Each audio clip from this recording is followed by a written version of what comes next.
Iowa. Yeah, it's kind of a big deal. Welcome to the IATC Exchange Zone podcast, Iowa's premier high school cross-country and track and field podcast. The hosts of the show, Ben Dewey and Kyle Wagner.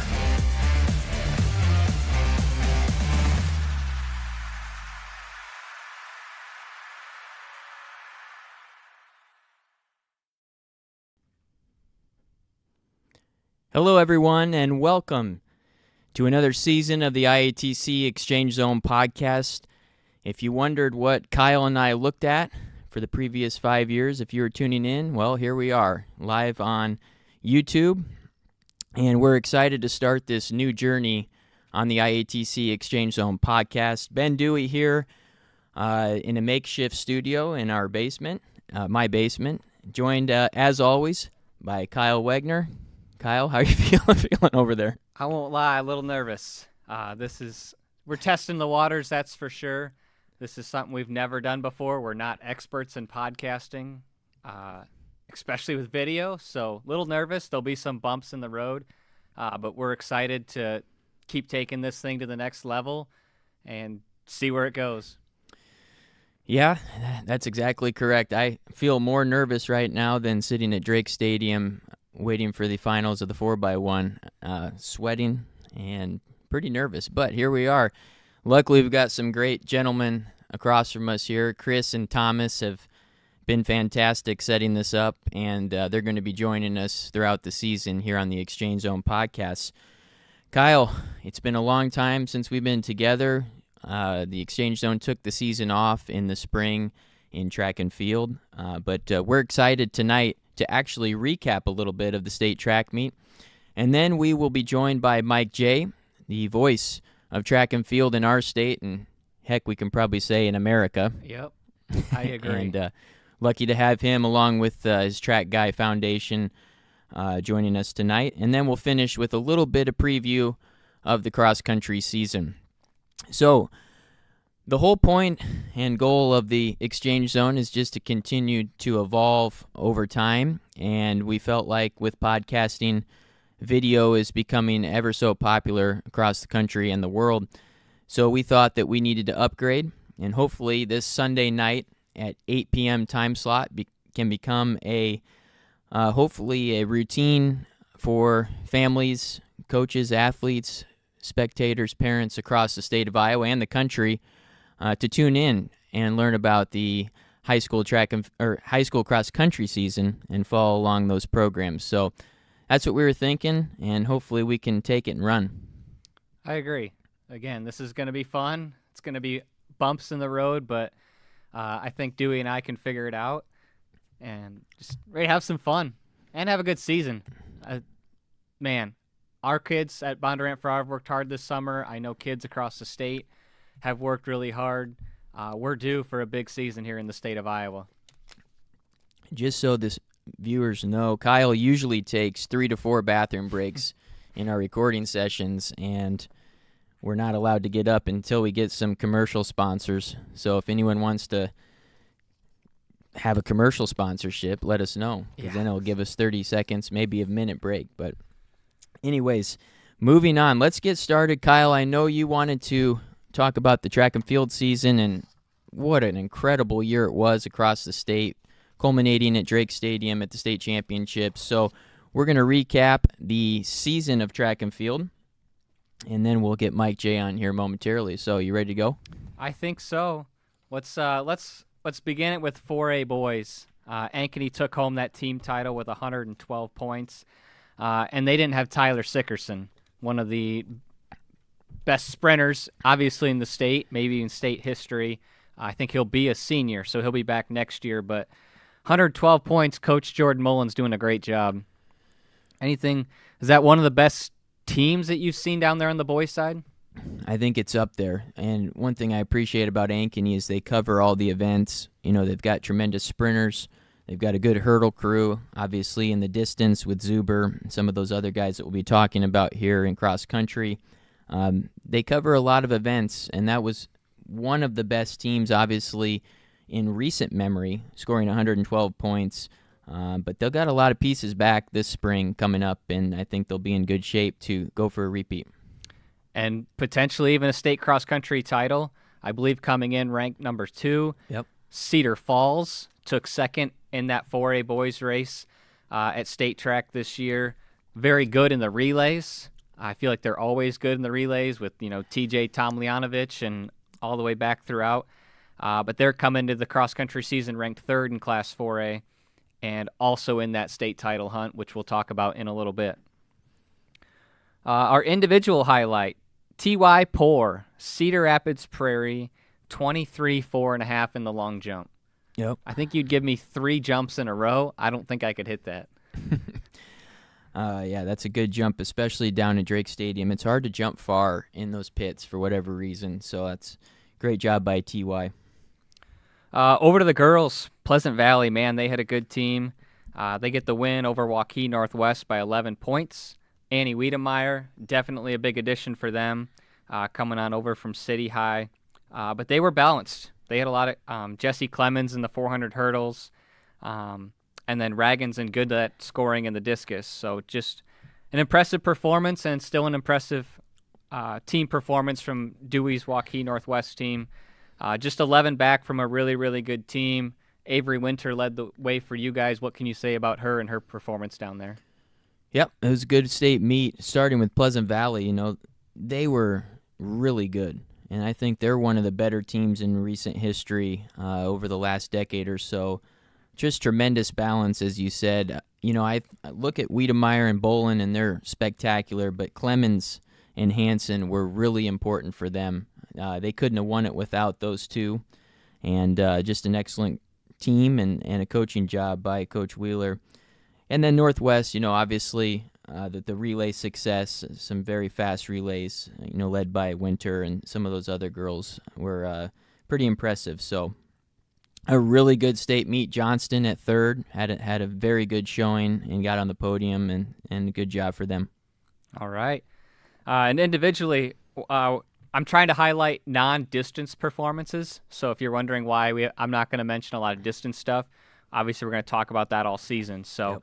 My individual highlight was Kylie Hill of Burlington, 45-2 in the shot put. And you're thinking, oh, probably a senior. Nope, just a freshman. So that's incredible. I watched her throw in that shot put final, and she is the real deal. And she also placed very high in the discus. Just a freshman. I don't think people understand how hard it is for a freshman to come in and make a splash in the throwing event. So she's got a very bright future for the Burlington Greyhounds. Yeah, if you're breaking 40, that's awesome. Yeah. 45, that's just amazing. Let's go down to the 3A boys. Western Dubuque, Yep. Again, a balanced team, but Quentin Nauman stole the show for them. Didn't have a huge cross-country season maybe. Track just really turned on the Jets, winning the Triple Crown, the 8, the 16, 32, and not against an easy field. Obviously, Dunham in that field, just crazy to win those 3 events. And then I think he won the medley, or anchored the medley too, to get that win. But again, a balanced team with Ashton Hogarty also winning the 110 highs. But wow, only winning by 1 point over ADM. They had Brevin Dahl and Aiden Flora, 2 I think Division I football recruits leading the way in the sprints. So 1 point for them, or 1 point win over them. And that team set state records in the 4x2 and the 4x1. So pretty impressive for ADM Western Dubuque there. Who do you got as a sleeper team next year? Well, first off, Western Dubuque, outstanding team this year, and so was Adel. Those teams were really good in 3A. They would beat a lot of 4A schools. You know how it's really cool to see when you get to the state meet, some girls or guys just catch fire. Quentin Nauman caught fire. I mean, he was untouchable. It was like another level compared to everybody else. And like you said, some really good runners, he was doing that too. Adel, what a job they did this year. Coach Jesse Hunt, Hall of Fame coach, 6 state titles, I think, at Waukee, has brought Adel from a developmental program to a state title contender for the last 5 years, and just another great team for them. And Brevin Dahl, talk about someone else that caught fire. He was untouchable as well in the sprints. So, but my early sleeper for next year, the Newton Cardinals. Right. And I think they're the favorite in 3A. Watch out for this name, Caden Klein. He's going to be a junior this year, 49.65 and 52.99 in the 400 hurdles as a sophomore. They return everybody from last year. I think they had a 321 4x4 team. They won the sprint medley running 131, and they had a 53-foot freshman shot putter. This is a team that is going to be really good. Watch out for Ergen Bright, an outstanding sprinter for them as well. But this Newton team is one to watch out for next year. They were 11th this year, so 11th Sleeper. to trophy team. Western Dubuque and Adel had a lot of seniors. Yeah, Nauman's, he might not score 40. Yep. But he's going to put up a lot. But that's some depth there with Newton. Some individual performances on the Class 3A boys side. Eli Zillman of Fairfield, high jumping 6 feet 9 inches. Yep. I know, like, if you watch the Olympics this year with Simone Biles and how she can go that high, like, over 10 feet in the air. But 6'9" high jumping is just crazy.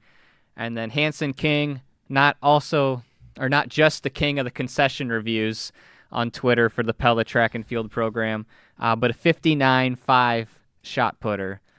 Pretty impressive, getting close to that 60-foot mark. Yeah, and that's Pella throwing program is special.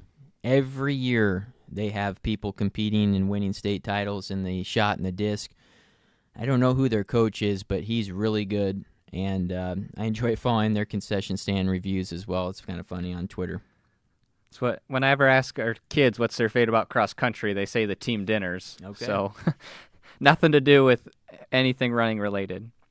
Over to the girls. Let's bring in ADM again, runner-up on the boys' side, but state champion on the girls' side. Again, relays is the key in track and field, it seems like. You guys are that way. PV, Cedar Falls, Ankeny, Dowling, you name it. Seems like they all have good relays and why they're always in the mix. But how about London Warmouth in the high jump leading the way for ADM? Yeah, ADM, this 3A girls team race was fascinating because there was about 5 or 6 teams that could win it going into the final day. It went cheap this year, low points. I don't think, and Adel's had some really good teams that haven't won. This team probably wouldn't beat some of their previous teams, and I think they'd probably admit that. Plus, their best sprinter, Michaela Crannell, got injured in the indoor season and didn't even run really till the very end of the year, but just didn't return quite to form.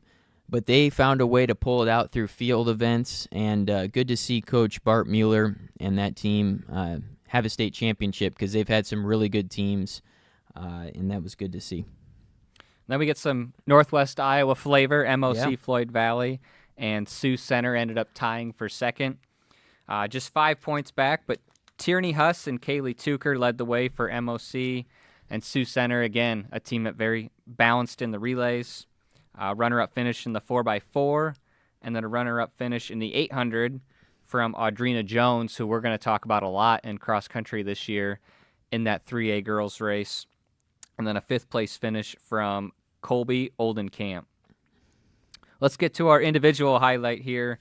I believe part of their cross-country team, blanking right now, but winning the 400-meter open, 400 hurdles, and the long jump in a state record of over 19 feet, Reese Brownlee. Yeah, she is phenomenal. And you look at some of the sports in Iowa that get recruiting attention, like football and basketball especially, and they get ratings, and they get national attention at combines and club events like that in basketball, 7-on-7 for football, etc. This is a girl that, if she was in football, in my opinion, is a 5-star prospect. I think she can go anywhere in the country. I don't know what her recruitment looked like, but she's run sub-60 in the lows and a 19-foot long jumper, and that is really good. That is definitely in the upper echelon across the country. So, phenomenal athlete. She didn't even really have a full year this year. She was battling some sorenesses and stuff. But I hope she's healthy this year because she's going to continue to set marks that probably won't get broke for a long time. I'm trying to think what Sydney Willits jumped. She was indoor national champion, Yeah. Olympic trials qualifier. She was over 20, correct? Mm-hmm. She 21. Well over 20. He's in 21s. Nice. Let's get to this little bit smaller schools. 2A boys, Mediapolis. Mm-hmm. You want to highlight this one? Yeah, another great team. As you get down to the smaller classes, it's more unusual to see full teams. Well, this Mediapolis team is definitely a full team. Back-to-back state championships for the Mediapolis Bulldogs. You highlight, Schmigdal and Solomon Zog all year last year in cross country. Well, those were the guys that were the leaders on this team, and congratulations to Coach Borison and the Bulldogs on the back-to-back title. And Logan Rosas as well, correct? Yep.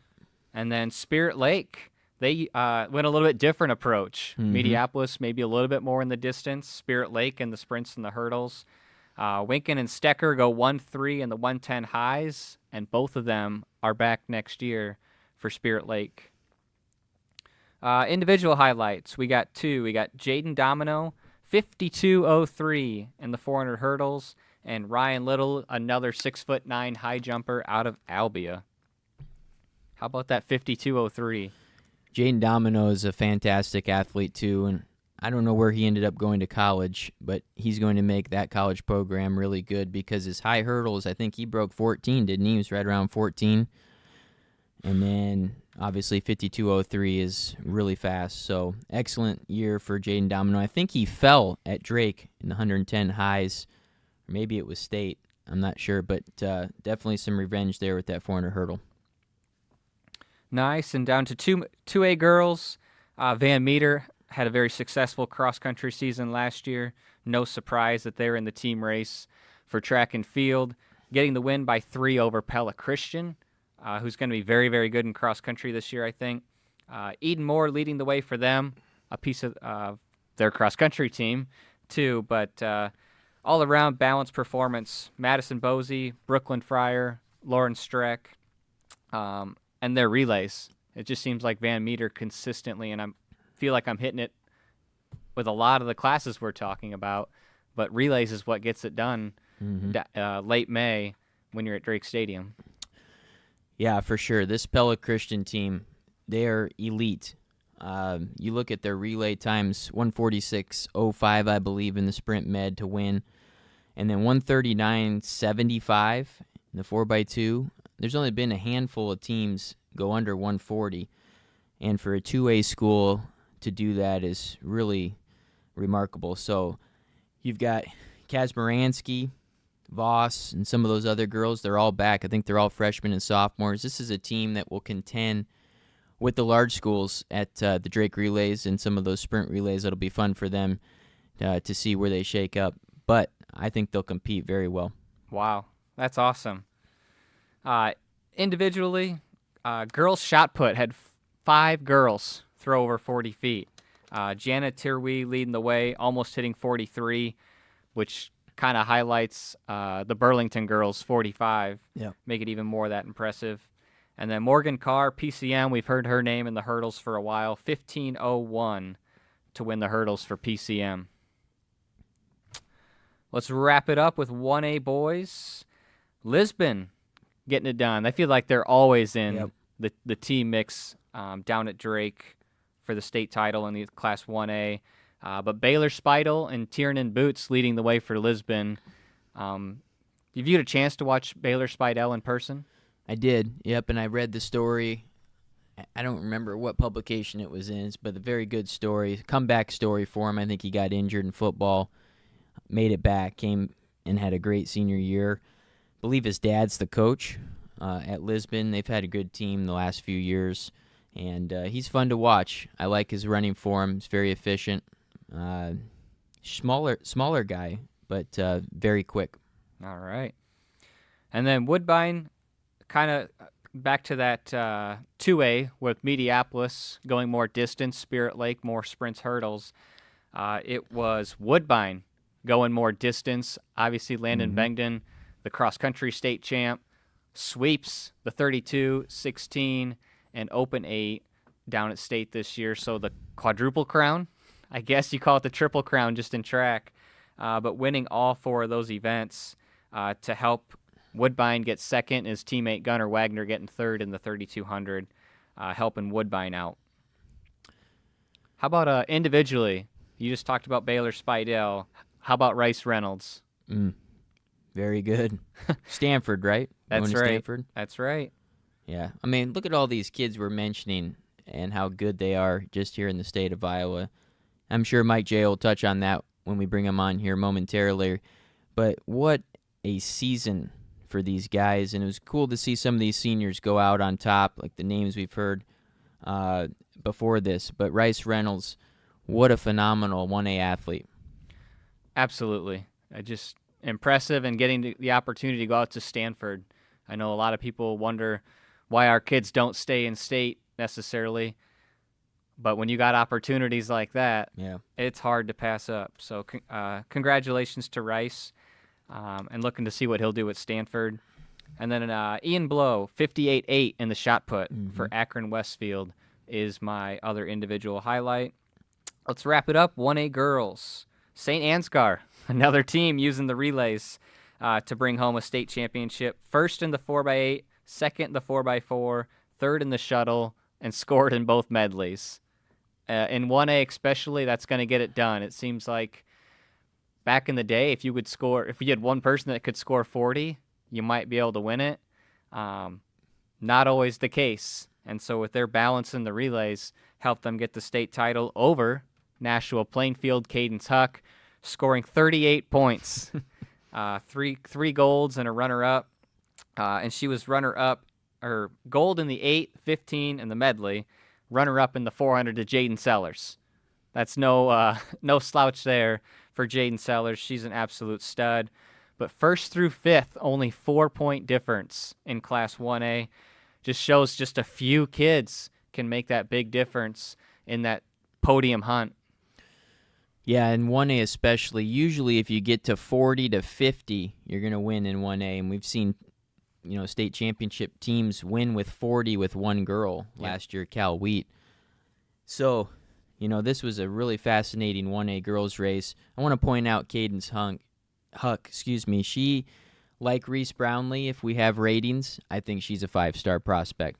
Her versatility, 8 to 15 to 4. I mean, you coached at the college level. I just think that's so marketable and so good for colleges to look at. And I think with that foot speed, and now she's running 1,500, it looks like she's going to be a dangerous high-level runner. Yeah. Jasmine Stabler comes to mind. Reminds me a lot of her. In fact, she might have more foot speed. Wow. The Solon girl that's going to Iowa State, Feeder Spell. Yep. There's some talented kids out there. And then individually highlight Jaden Sellers, got 36 points for Panorama, helping them get up there in the top 5. But she's an absolute stud in the sprints. Mm-hmm. Anything else that stood out from you at the state track and field meet before we get to Mike J? No, just great weather, number one. Great competition. The sport has gotten so good in the last few years especially. And the way I look at it, I talk to other coaches. Usually, you go to the Drake Relays and it's a 4A-dominated relays. Very rarely do you see small school relay teams have success. This year, there's 2A schools, 1A schools in the finals of the Drake Relays with the largest schools in the state. I mean, I remember watching the boys 4x4. South Hamilton, who ended up going over to nationals, they're in the finals running 3:17. On the girls' side, that Pella Christian team ran 3:53 at the Drake Relays in the 4x4. It just shows where the sport is going and also how good these girls are getting and how good the coaching is. And it's really important in this state in track and field. And you just see these smaller schools getting better, and it's raising the level. And, man, 5 years from now, it's just going to be something that we've never seen before, and the competition just keeps getting better and better. That's exciting, and I'm glad we got to highlight this. I know you love track and field. This is definitely not my wheelhouse. Yep. I'm much more a cross-country guy. But, again, a lot of these cross-country kids are doing track and field. And, man, 3:53, for 2A school. If you used to break 4, that Mm-hmm. was incredible. If you had 4 girls under 60, but that's awesome. All right, well, it's time. Guys, are we ready to bring in Mike J? See if he'll turn on his camera. All right. His audio is up, so If- he'll be able to talk. Mike, if you can hear us and turn on your camera. These are some of the kinks we're working out. But we'll bring in Mike J here momentarily. How you doing there, fellas? We're doing good. We can hear you. You guys got his Okay. video? All right. I unfortunately can see myself. That's We There we you can go. see you, so you're good to okay. go. So, hey, Mike, how was your summer? Good. Busy. It seemed like I spent my entire summer in Eugene, but that wasn't the case. But saw some very good stuff out there for NCAA's, and of course the trials. And there's worse places to spend time than Eugene, Oregon during track season. But it's been good.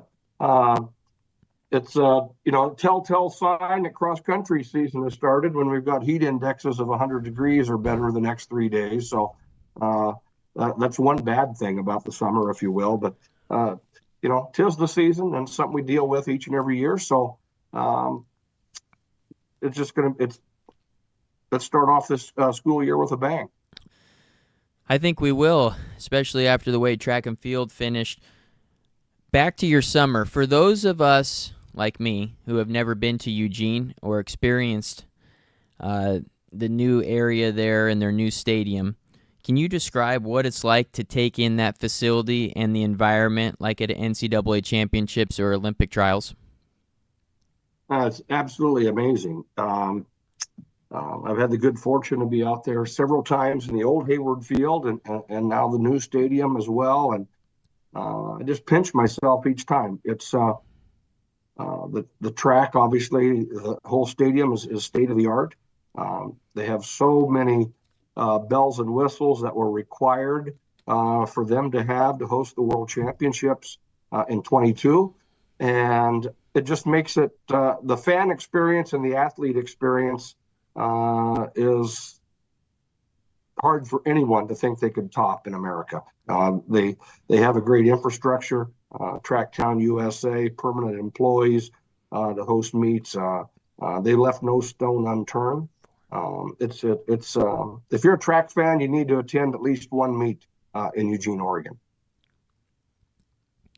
Well, I hope to someday. It is hard to get out there, but It is. It's and especially for you guys that would fly in and out of Des Moines and me in and out of Cedar Rapids, and you want to get out of Eugene on a Sunday, small Okay. airport to small airport. It's tough, but it's worth it. So what do you do when you're there for what seemed like 2 weeks with the trials, but you're also there for a week for NCAA championships, and those windows of competition are more later in the day. So what do you find yourself doing out there in the great Northwest? Homework. I don't leave my room very often. Okay. I'm there to do a job, and I want to be the very best I can be. And so I, work on my notes. I study. Just try to get as acclimated to the lineups as I can possible without having to use a lot of paperwork during the meet. Have that as a backup. So, like I say, that's what they hired me to do, and that's what I'm out there to do. And I don't do much other than that, to be honest with you. Man. So will you get to keep doing that for the next USA Championships for the future? Who knows? I hopefully. This year was my 5th Olympic trials that I worked at. It was my 28th U.S. Championship, counting indoors and outdoors. My 30th NCAA meet between indoor and outdoor and cross country. But at the world level, it is very, very political. I have a lot of people say, "Do you think you'll be announcing at LA?" And I say, chances are no. They didn't have an American announcer at the World Championships on American soil. I don't see that changing for the Olympics. And that's the way it is. I understand it. I get it. So I'm just blessed to be able to do what I do as often as I do it. Started out as a pipe dream, and It's been a magical ride thus far. Well, I'll talk to my people and see what I can get done. There you go. There you go. But there's none better than you, Mike. So we're lucky to have you.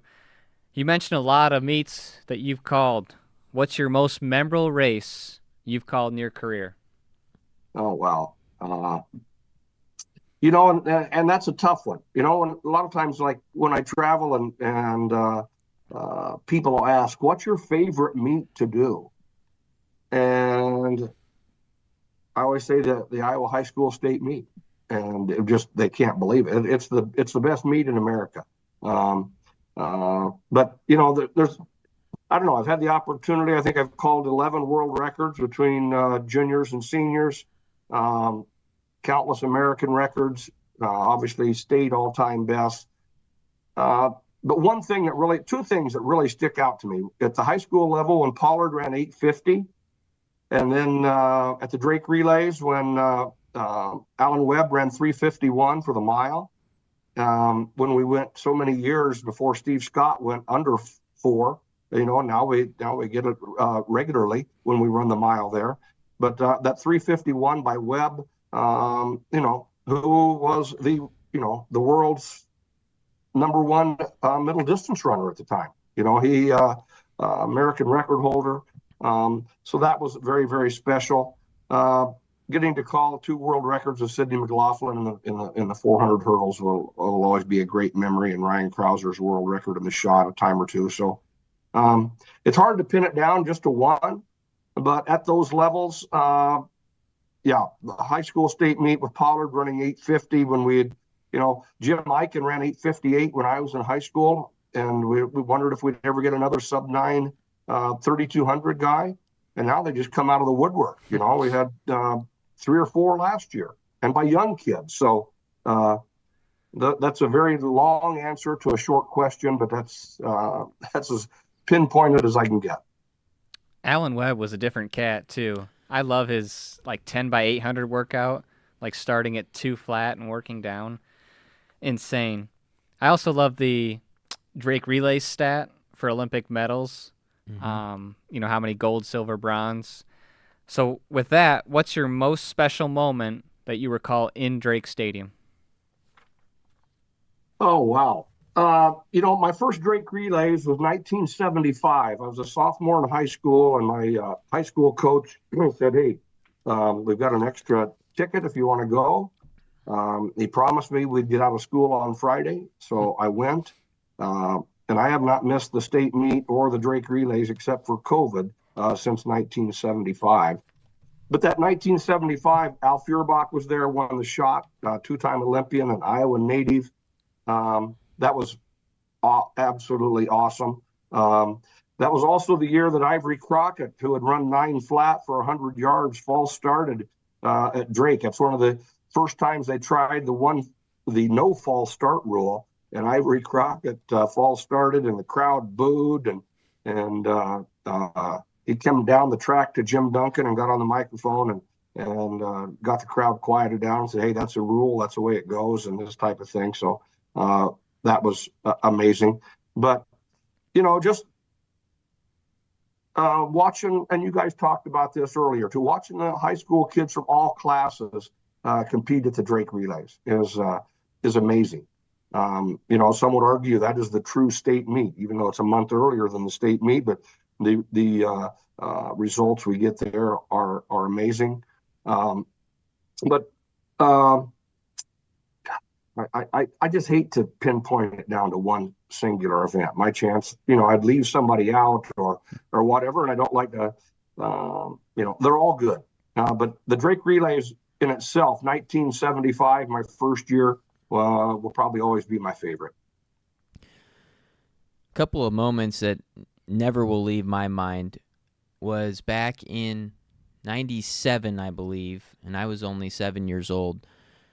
I will never forget Michael Johnson after coming off that Olympic championship and running 1932, I think, in the 200. I'll never forget the environment when he took the track, and I was so young. I can't believe I still remember everything. Watching him run around and get autographs is something that'll never leave my mind. Oh yeah. It's crazy. I agree. He was the man, and to us older people, he's still the man, so to have him at Drake Stadium Yeah. was absolutely huge, obviously. And then the other And thing I thought, Carl Lewis coming in '89 and running in the snow. yeah, It snowed like crazy. Had every opportunity, and nobody would have argued if he said, "I'm not going to run in this stuff," you know. yeah. But he did, and so those are the type of things that I remember. Obviously the great results as well, but those things will always stick with me. It's a special event, Mm-hmm. and hopefully it continues to be that way for years and decades to come. So, question for you, Mike. What are a couple of memorable connections that you've made? I know here in Iowa, at the high school and college level, you have all these connections with kids and coaches, and now you've taken it to the national and world stage. Are you able to make some really good connections with some of those sport icons across the world and some of our greatest athletes that participate in track and field? Well, I mean, to a point, in the PA booth, you don't get an opportunity to see a lot of people up close. But if the opportunity I get to maybe quote unquote mingle with anybody that's big in the sport is at the Millrose Games. We have a social the night before at the New York Athletic Club. Like this year, I got to sit down and visit just one-on-one with Seb Coe for 30 minutes or so at that event. So that's, an absolute dream come true. Here's a guy from Louisa County, Iowa, and talking with the most powerful man in the world in track and field today. And he was just as common as could be. He wanted to know as much about me and the state of Iowa as I did want to know about him, and talk to him about his great accolades as a world record holder, Olympic champion. And, John Anderson, ESPN, has become a very good friend. Dan O'Brien, 1996 Olympic champion. When we started the Track Guy Foundation, the very first person to donate money to the foundation was Jenny Simpson, and Jenny is a great friend and very true to her Iowa roots. She spent time in Iowa. She's still got relatives in Iowa, and always great to visit with. But there are a fair number. I get to see, and like I say, mingle, if you will, with some of those people, like at the Drake Relays Hall of Fame, at the Millrose Games. They're a little more accessible. It's a smaller meet, but you don't. Sidney McLaughlin Lavroni is one of the nicest people you'll ever run into. But you just take that chance if it presents itself, and if it doesn't, you don't go out and hunt for it. But I've been lucky, yes, to meet some people that I would say are people that I've followed a long time and have high respect for as of what they do for our sport and what they've done in our sport. So I've been very lucky in that regard. You mentioned the Track Guy Foundation, and that's kind of where I want to head next. I love it. It gives kids that don't have the opportunities to purchase the nicest running shoes out there the chance to do cross country. And we know in our sport, good shoes is the best way to prevent injuries. And so tell us a little bit how you came about the idea and what it means to you. Well, I didn't come up with the idea. My boys did, and thought that this was something we needed to do. This was back in 2018, and they said, "Dad, it's time to give back to the sport. It has been so good to you and been so good to our family." And, I kind of fought it off for quite a while. I was not comfortable at all using my name or likeness to raise money, even though it was going to a great cause. I was very uncomfortable with that. I feel that I'm very humble and just didn't want. To me, it was feeling like I was taking advantage of people, and that hasn't been the case. Thank goodness I said, okay, let's do it. And we started in October of 2018, and today we hit a big milestone.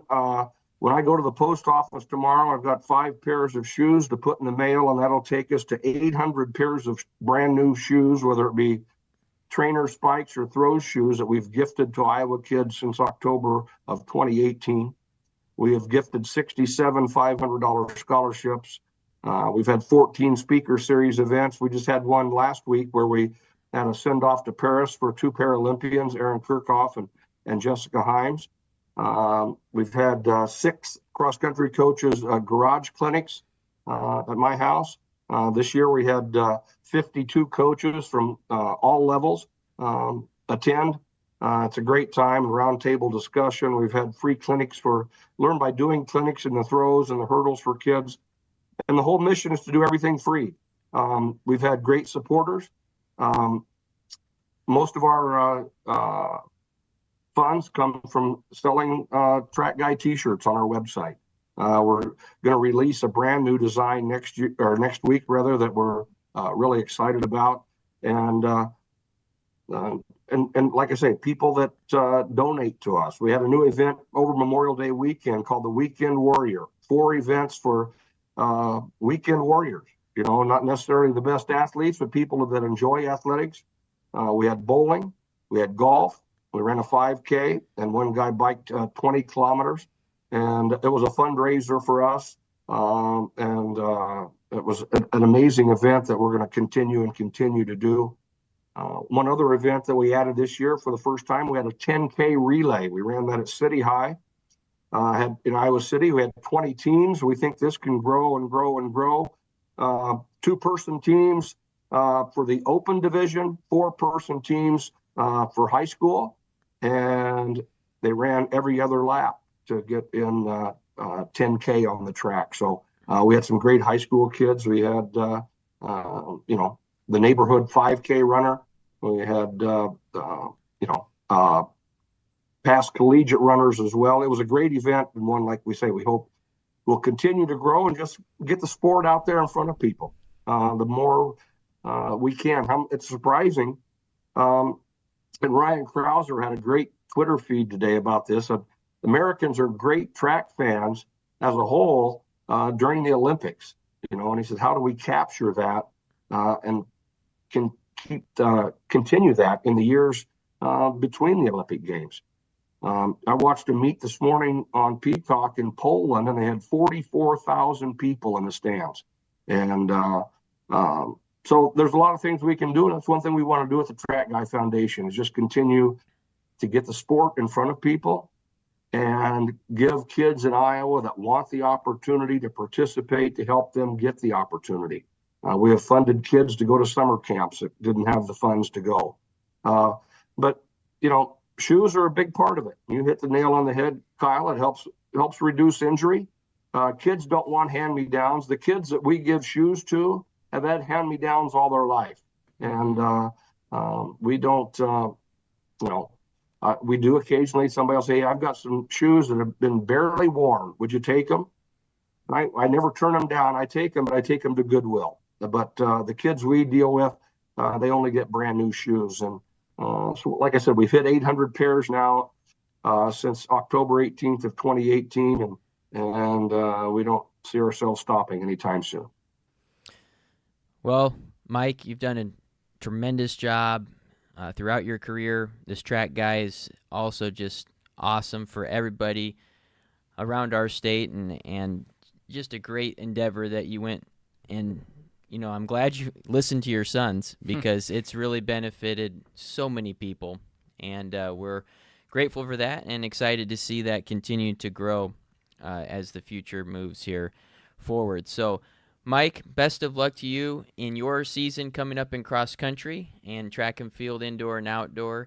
And thanks as always for coming on the show. You've been a loyal guest for, I think, every season you've been on at least one time. So thanks again for supporting us, and we'll talk to you very soon. Well, thank you guys for doing what you're doing, getting the sport in front of people. And we've got the best state meet in America. We've got America's Athletic Classic and the Drake Relays. You can see 2 of the very best very best track and field events that the country and the world has to offer without leaving the state of Iowa. So get your butt down to the Blue Oval and Drake Stadium in Get it April down and there, May. And Kyle. thank you guys for what you're doing. We appreciate it very much. Ben, congratulations. You're starting your new role as the president of the IATC, and I know you'll be doing big things for our great organization. Thank you, Mike. Take care, guys. Thank you. All right, Mike J. I forgot to give him an intro, but I'm not sure an intro is really needed because I think everyone knows who he is. But just a phenomenal guy, doing a great job announcing and then track guy. I'm glad he touched on that as well. Yeah, I remember in college, my Illinois college teammates were all jealous that we got to have Mike J announce our meets. So when they got to run at Drake, they felt really, really special. So, yeah, we're lucky to have him. All right, let's finish up here. We've got about 12 to 15 minutes. Our goal each week is to go about an hour and 5 minutes, give or take. Let's finish with cross country. That's why we're here. It's cross country season. It starts tomorrow. Unfortunately, the weather does not look like it will cooperate these first 2 days. I think we're going to get canceled Monday and Tuesday. Yeah, I saw a tweet today with that new global wet temperature thing. The bulb. Basically, it was in the black today. Yep. No go for anybody. Yep. And tomorrow's supposed to be even hotter. Doesn't look good. I've heard you can't practice. If it was like today, no practice. No practice, that's Which, right. I wonder, can you modify it? Can you go do weights, watch film? Yeah, I think you Things can. like that, just not outside practice. Well, Kyle, I have 6 stories that I'm looking for this year, storylines, things that I'll be watching, things that everyone should be watching. First off, crosscountryratings.com. Yes. Plug in here for our guy James. Folks, if you haven't been to crosscountryratings.com, do it immediately. James Mills, coach at Nevada, has spent a year developing a website, and this is going to be your one-stop shop, I think, for everything. And that includes results. He has results, rankings, forecast model. He started it for his team as a coaching tool, and now he's evolved it for everyone to use. And it's only going to get better, but right now it's pretty good, and it's going to be a great tool for everyone involved. Yeah, I've used it already, just messing around.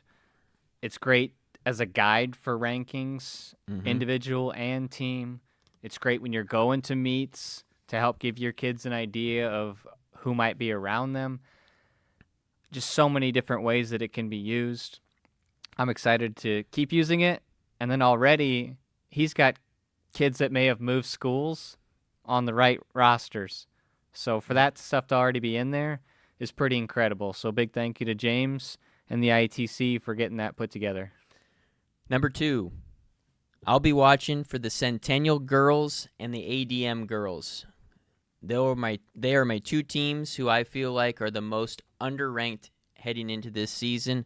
I think both can compete for a state championship. That is correct. I think Centennial can compete for a 4A title on the girls' side, and I think Adel can compete with Pella on the girls' side. If they stay healthy, both of these teams have all 7 runners back from last year. 2 teams, in my opinion, to really watch out for. I'm not saying they're going to win a state championship, but I think they're very much being overlooked right now in the early season. Yeah, I think I had Centennial They were my number 2. I think I had them 1. Okay. Hang on, I'll get it here. That was before Pleasant Valley and Wiedemeyer. But Yep. So that moved PV up for me. But you're spot on with Centennial. ADM, I 100% agree. They could not stay healthy last year. I hope they are, even though they're in the same conference as us. All I want is kids to be healthy, run fast, and have a good experience. So I'm hoping ADM is giving Pella a run and Mount Vernon Lisbon, but that's going to be a good fight. And then I know about, Joaquin Northwest is going to be pretty good too. I had them ranked at 4. I may be a little high, but bringing in Emmy Danny of Gilbert, and then they have another, I don't know why I like to use the word transfer, Addie Moffitt from Kansas City, who's going to put Joaquin Northwest in that 4A podium hunt, which is wide open this year. There's not a favorite. There's about 5 or 6 teams that can probably win it. And the individual race is wide open in the 4A girls. Number 3, Dunham, Nauman, 10 pass you have on our sheet. Get your popcorn ready. The 3A boys individual race is going to be one for the, I think it's going to be one for the record books, number 1. Number 2, it is going to be highly contested. And the way the track season went, Nauman probably looks like the favorite. I've heard rumblings that 10 pass is in very good shape right now. And then Dunham, defending state champion in 3A, this is going to be something else. Man. Again, get your popcorn ready. It stinks that we got to wait till November 1st, 2nd for that race.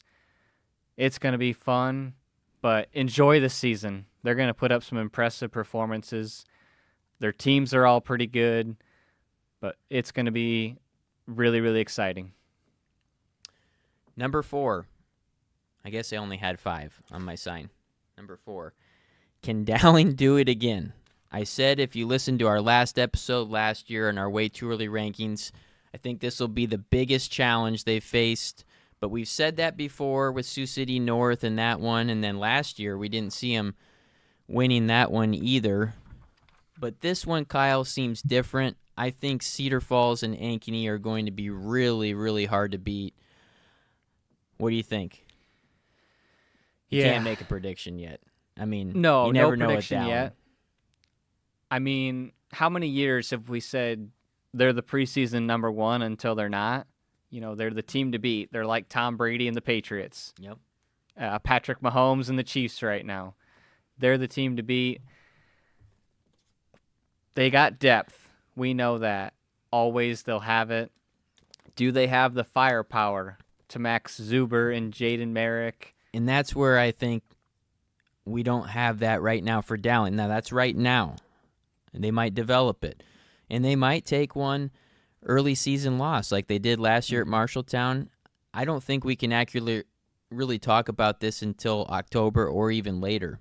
But I agree with you. The firepower might be their one thing that's missing this year. I would agree. They're going to be there, maybe not August, but come November, I'm not counting out Dowling by any means. Okay, my last one. I've never made a lock on the first episode. Oh, my goodness. But I think I'm going to tonight. I'm locking up Pella and Madrid girls both to win the 1A and 3A title. My question to you is, who wins it by more? I'm going to say Madrid. It's probably not what Coach Grothus and Coach Cutler want to hear right now for their team. No, and I read the article. Pella said we're the favorite. We know it. That's 100% true, but they're ready for war with Mount Vernon Lisbon, ADM, whoever else is coming. Gilbert's going to be pretty good.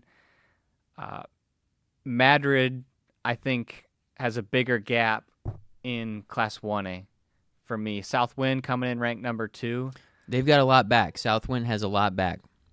But Madrid's got 2. I think they have one, at least the top returner coming back, and then another one that was in the top 15. And especially with Steinus and Richmond going up to 2A. Okay, I'm not going to make a locks. No locks.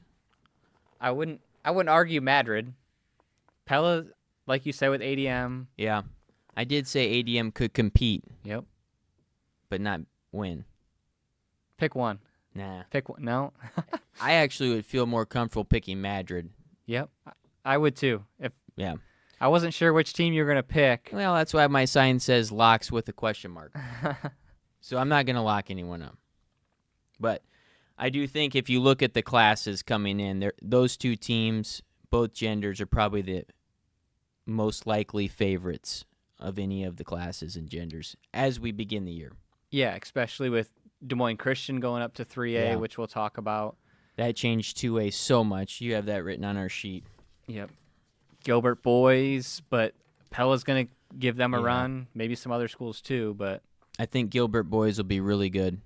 Obviously, we know that.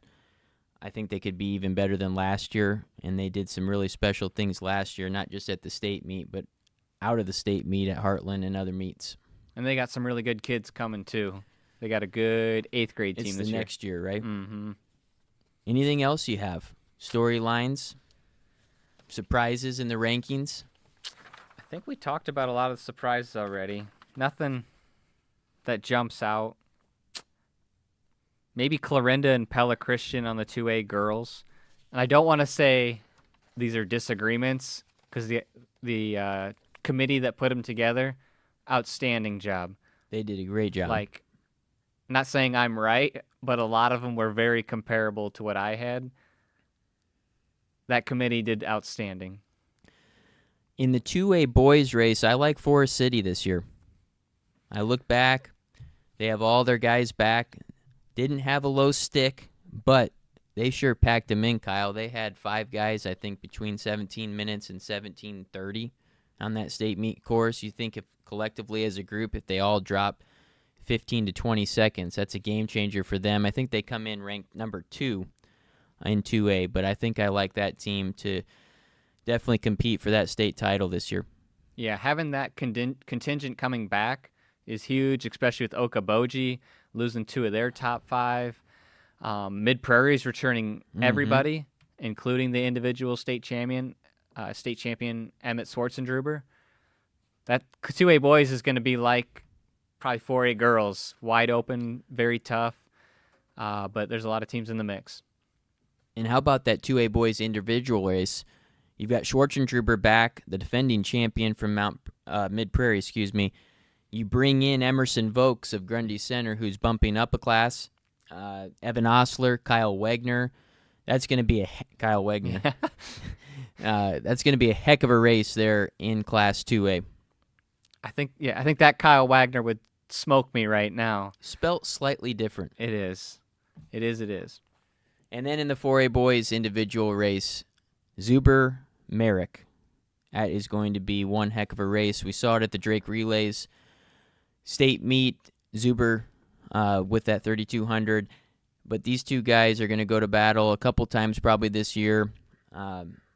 Couldn't tell you. I think it's going to be really close as well in that one. It usually is close when they race. And it just shows how tough the 4A boys is. You know, Merrick was you call it a blue chip freshman coming in. Yep. And didn't come in and just dominate everybody. You know, it's often juniors and seniors that are doing well in those races. It's really hard for a freshman and sophomore. So really excited to see what Merrick's going to do with 2 more years. For sure. And then we touched earlier on it, that 4A girls individual race. I mean, you got about 10 girls, in my opinion, that could probably win it right now. Nakia Oliveira, probably the top returner. Did she come in preseason 1? That's a good question. I think she did. Drew Beeson of Ankeny, Piper Messerly of Dallas Center Grimes, Claire Helmers. Claire Helmers came in number 1. She obviously missed the track and field season with an injury, so hopefully she can get back. And then you've got Pleasant Valley with Ani Wiedemeyer. I mean, the level she ran in track, those 1,500, 800 runs, you got to think she's going to be in the mix. And then, you know, you've got a slew of other girls. I mean, this is a top 15, top 20. I see a pack at the state meet that someone might be able to sit in that pack and burst off the last 800 meters and win. I would 100% agree. And I feel like looking at last year, a lot of those girls went back and forth beating each other. And with Dorenkamp gone, it's going to be a open. different race. Mm-hmm. Way different style of race in that 4A girls race. All right, well, it's 9:01, so it's about time for us to wrap up here our first episode. We thank you for your patience. We are not experts. We'll get better. We'll get better. I've got to do some designing, so if anyone has any designs, we've got a bare wall behind us. I'm really proud of this table I constructed this weekend with my wife. It was a 2-day project. These chairs, I bet we screwed in things about 100 times. So, hey, it just shows how much effort you put into this and your note sheet. Let's see that. Yep. The crowd's got to see this is... You guys hear about it every season. Here's my notes right here from the last 5 years. There's a lot of pages in there. Trying to go with technology now. I've got this computer. I feel like I keep looking down, though, so I'm going to have to figure out something else for this new style of podcasting. But anyways, this week, we'll see what happens with the meets. I think the Thursday meets will go. Saturday meets will go. The weather looks cooler on those days. But hopefully everyone has a great week. I want to thank our production team, Chris and Thomas. They've done a great job getting this set up. I cannot believe how many cords are in this basement. I can't believe your wife let you do this. Uh-huh. Yeah. So, and the lights are pretty hot. I'm sweating through my shirt.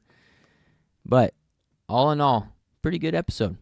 Not too bad. Thank you, Mike J, for coming on. I'm pumped. You know, it stinks we're going to have hot weather the first couple of days, but we'll get through it, and it's going to be an awesome season. And next week, we'll have our preseason award show. That'll be fun to do on here live. Also, if you're listening to the podcast version of this, we are live every Sunday night at 8 p.m. on YouTube, and that'll be the case next week, even through Labor Day weekend. Thanks again, everyone, for tuning in. Have a great week. Stay safe and healthy out there with the heat. We'll be back next Sunday night at 8 p.m. here on the IATC Exchange Zone podcast.